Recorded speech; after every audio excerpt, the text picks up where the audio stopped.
Genesis 32.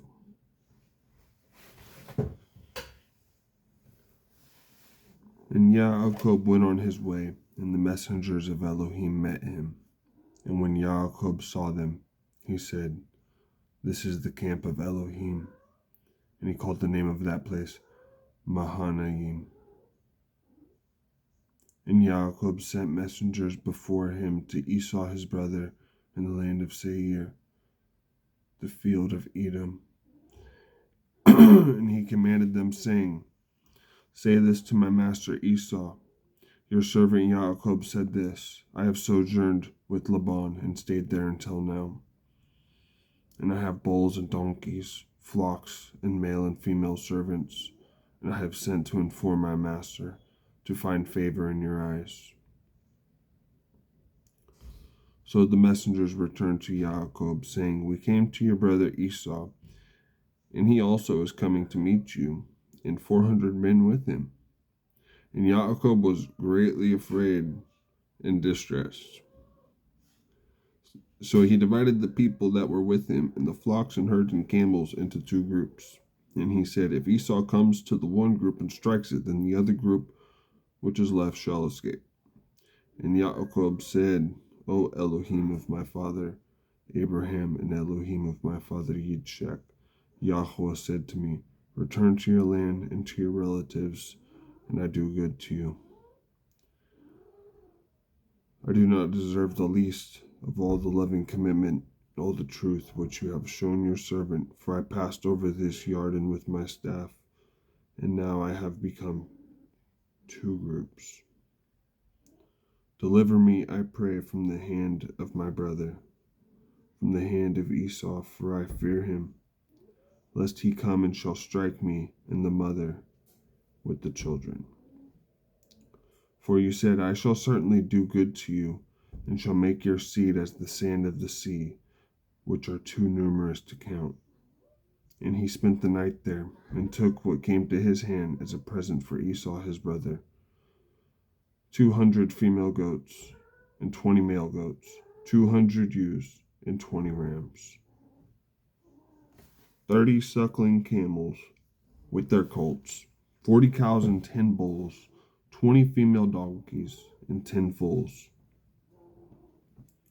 And he gave into the hand of his servants every drove by itself, and said to his servants, "Pass over before me, and put some distance between drove and drove."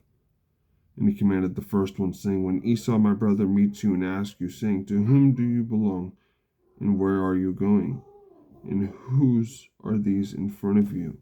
Then you shall say, They are your servant Yaakov's. It is a present sent to my master Esau, and see, he is also behind us." So he commanded the second and the third, and all who followed the drove, saying, "Speak to Esau this same word when you find him. And you shall say also, Look, your servant Yaakov is behind us. For he said, Let me appease him with the present that goes before me, and after that see his face, he might accept me." And the present passed over before him, but he himself spent the night in the camp. And he rose up that night, and took his 2 wives, and his 2 female servants, and his 11 sons, and passed over the ford of Yabok. And he took them and sent them over the stream, and sent over what he had. And Yaakov was left alone, and a man wrestled with him. A man wrestled with him until the breaking of day. And when he saw that he did not overcome him, he touched the socket of his hip, and the socket of Yaakov's hip was dislocated as he wrestled with him.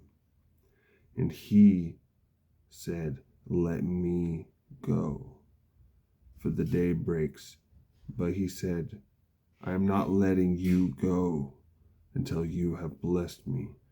So he asked him, "What is your name?" And he said, Yaakov. And he said, "Your name is no longer called Yaakov,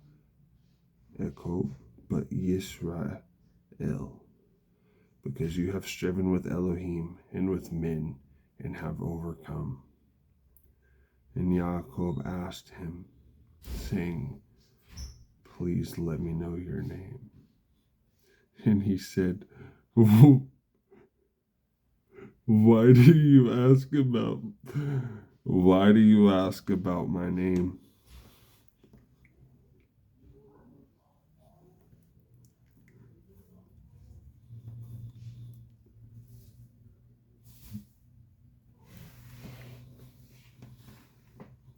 And he blessed him there. And Yaakov called the name of the place Peniel, for I have seen Elohim face to face, and my life is preserved. And the sun rose on him as he passed over Penuel, and he limped on his hip. That is why the children of Israel to this day do not eat the sinew of the hip, which is on the socket of the thigh, because he touched the socket of the thigh of Yaakov in the sinew of the hip. That concludes Genesis 32. Thank you.